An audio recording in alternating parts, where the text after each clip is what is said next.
Assalamualaikum warahmatullahi wabarakatuh. Bismillahirrahmanirrahim. Nahmaduhu wa nusallimu ala rasulihil karim wal ali wal ashabi wa kulli mustamirin bitanzilin rabbi rahim.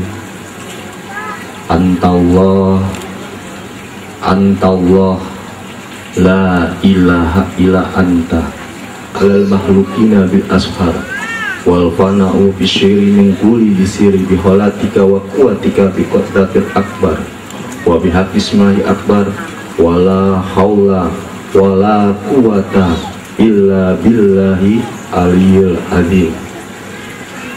Bapak Ibu yang dirahmati Allah, tadi pembawa acara bilang saya yang membawakan zikir. Salah, kebalik. Guru saya A.A. Hadi untuk bicara tentang masalah zikir. Kebetulan saya dengan beliau satu guru, Pak. Kita sama-sama mengaji di Bandung. Beliau senior saya untuk masalah zikir. Tahunya saya duet hari ini dengan A.A. Hadi 3 hari yang lalu. Pada saat saya sampaikan di Bandung kepada guru saya, Kiai, insya Allah saya hari Minggu acara sama A.A. Hadi. Kalau gitu Ustadz tausiah aja A.A. Hadi yang zikir sama tausiah. Marilah kita panjatkan puji syukur kita kepada Allah. Allah ilahi Rabbi, Allah yang maha kasih, yang tidak pernah pilih kasih. Allah yang maha sayang, yang sayangnya tiada terbilang. Syukur kita kepada Allah karena siang hari ini Allah memberikan kita satu nikmatnya hidangan hidayah yang tidak semua orang mendapatkan hidangan seperti ini. Ceritanya kita berkumpul di sini dalam rangka untuk menghadiri undangan Sohibul Bait Bapak Haryadi dalam bersyukur dalam menghitankan putra beliau. Pada saat saya mendengar saya diundang ke sini, saya tanya dalam rangka apa? Dalam rangka menghitankan putranya Bapak Haryadi. Subhanallah, beliau mengundang tidak hanya memberikan jamuan makanan, tetapi beliau juga mengumpulkan kita di sini untuk lebih kenal kita kepada Allah Tuhan kita. Ini yang kita harus contoh. Tahun yang lalu, seorang wanita tidak ada harga dirinya di muka bumi ini. Pada saat dia haid, ditaruh di kandang onta saking hinanya. Tidak hanya sampai di situ. Pada saat lahir pun seorang wanita dikubur hidup-hidup 14 abad tahun yang lalu. Tapi lihat perjuangan baginda Rasulullah Shallallahu Alaihi Wasallam telah mengangkat 3 derajat wanita lebih tinggi dari kaum laki-laki. Tidak hanya sampai di situ, bahkan berkat beliau Allah menitipkan surga di bawah telapak kaki ibu-ibu. Wajar dan sangat wajar kalau seorang wanita lebih mencintai baginda Rasulullah Shallallahu Alaihi Wasallam, karena berkat perjuanganlah beliaulah kita semua yang namanya kaum wanita dapat mulia di sisi Allah dan di sisi manusia lainnya. Bapak Ibu yang dirahmati Allah, sebelum saya sedikit mengulas tentang masalah hidup, mari sama-sama kita membacakan suratul Fatihah untuk Ananda Arifin dan Ananda Andi yang saat ini sedang dihitan. Mudah-mudahan Fatihah ini menambahkan tingkat tauhid awal kepada putra-putra Bapak Haryadi, Ananda Arifin dan Ananda Andi, dan mudah-mudahan suratul Fatihah ini mampu untuk mengangkat doa kita bersama kepada Allah, sehingga Allah menjadikan mereka anak-anak yang soleh, anak-anak yang dapat terus mendoakan orang tuanya. Al-Fatihah. Bismillahirrahmanirrahim.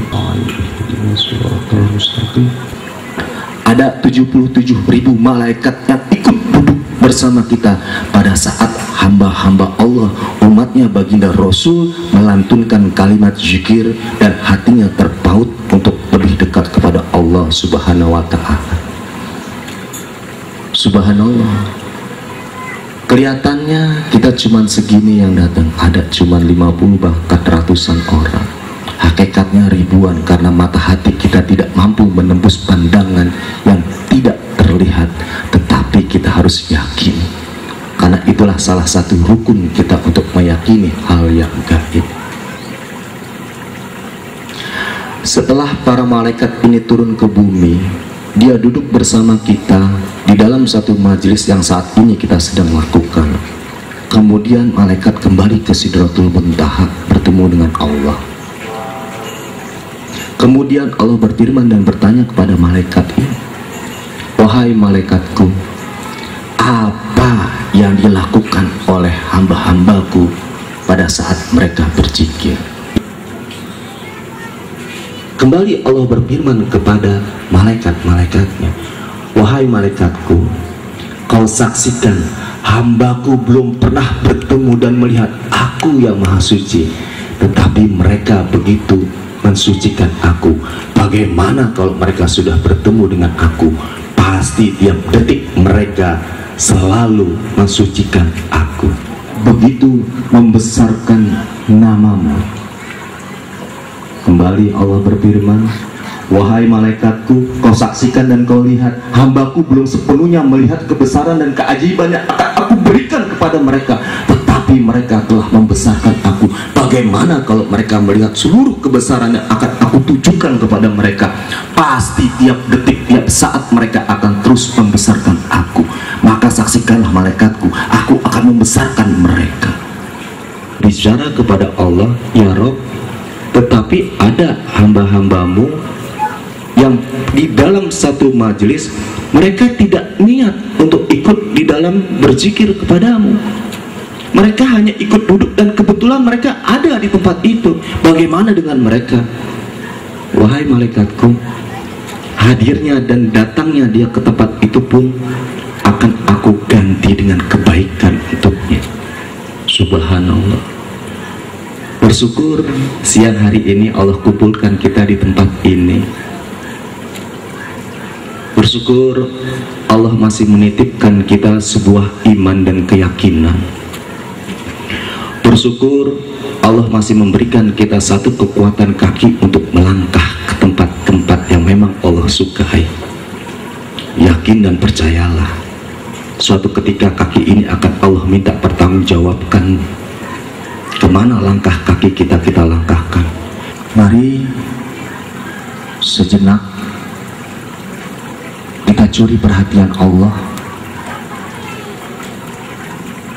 Saya yakin dan percaya Bapak Ibu yang dirahmati Allah yang hadir di sini banyak yang mempunyai masalah. Kulukum dolun ilaman hadaituhu fastahduni ahdikum.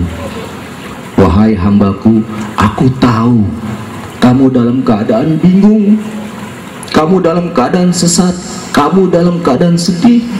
Bingung kita bagaimana kita mau masukin anak sekolah gak punya duit. Bingung kita sudah baik tetapi suami kita masih jahat sama kita, masih kasar sama kita. Bingung kita sudah kerja banting tulang pagi siang sore tapi istri kita belum taat sama kita.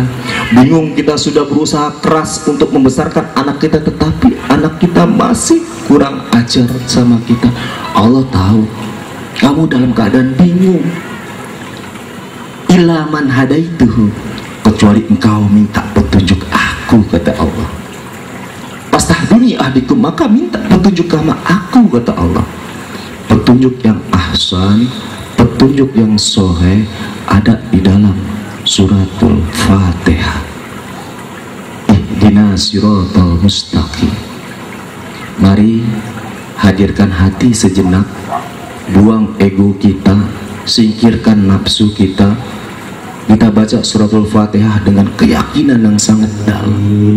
Ar-Rahmanir-Rahim, Maliki yaumiddin, Iyyaka na'budu wa iyyaka nasta'in, ihdinas siratal mustaqim, siratal ladzina an'amta 'alaihim, ghairil maghdubi 'alaihim waladdallin.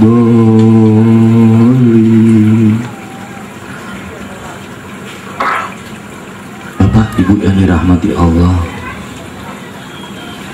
sekian lama kita berjalan mengarungi kehidupan kita, mengarungi rumah tangga kita. Kadang terbersit sesuatu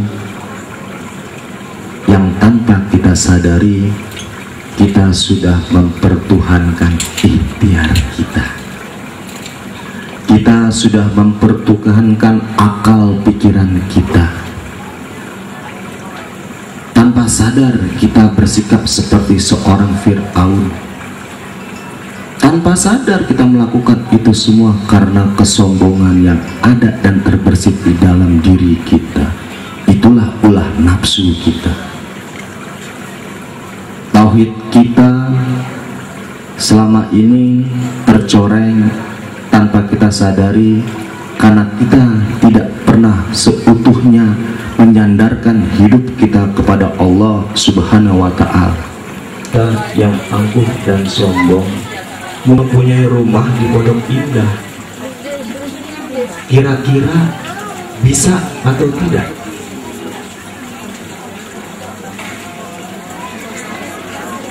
Kalau kita bicara dengan akal dan logika kita, Ustaz, berapa tahun untuk ukuran tukang ojek bisa beli rumah di Pondok Indah yang harganya miliaran rupiah? Kalau tukang ojek ini nabung sampai mati pun belum tentu cukup tabungannya untuk membeli rumah di Pondok Indah. Tapi lihat, kalau kita sandarkan itu kepada Allah, tidak ada yang tidak mungkin. Tidak ada Bapak Ibu yang dirahmati Allah yang tidak mungkin kalau Allah berkehendak. Saya punya cerita, ini jamaah saya, seorang tukang ojek, rumahnya di Condet Balakambang, tahu, di Jakarta Timur, Cililitan. Suatu ketika kalau di Condet itu mau ngojek, antri dia satu-satu gantian. Pas ketika giliran dia yang antri, dia ke depan, tiba-tiba azan zuhur memanggil. Dia tinggalkan, dia datang lebih dulu kepada Allah. Temennya di belakang akhirnya negur, "Bang, kalau abang sudah mau sholat dulu, saya antri, nanti abang antrinya dari belakang lagi." "Nggak apa-apa, saya akan antri lagi dari belakang." Padahal dia 20 orang dia harus menunggu untuk bisa sampai di depan. Tapi duit abang hilang loh, 10.000, paling tidak 10.000 atau 5.000 ojek di sana. Nggak apa-apa, saya akan nanti aja bang, selesai abang ngojek, nanti baru abang ke masjid. Enggak, biarin saya ke masjid dulu, nanti saya akan antri lagi dari belakang. Lihat keyakinan seorang tukang ojek, saya belajar dari dia. Ya Allah, ya Allah, apa doa yang dia sampaikan kepada Allah? Ya Allah, melalui lisan Rasulullah Muhammad, ya Allah, Engkau menyampaikan bahwa kemiskinan itu mendekatkan kepada kekufuran.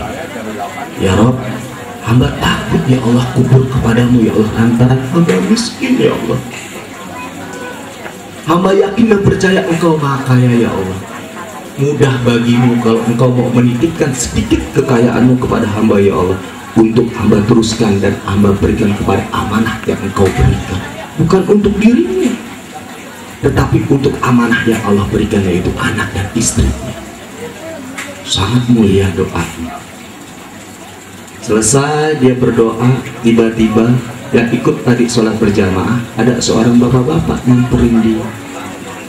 "Pak, tahu alamat ini enggak?" Dia menunjukkan sebuah koran. "Oh, saya tahu Pak. Insya Allah saya tahu. Kebetulan saya tukang ojek di sini. Oh kalau gitu tolong yuk antar saya ke sana. Baik Pak,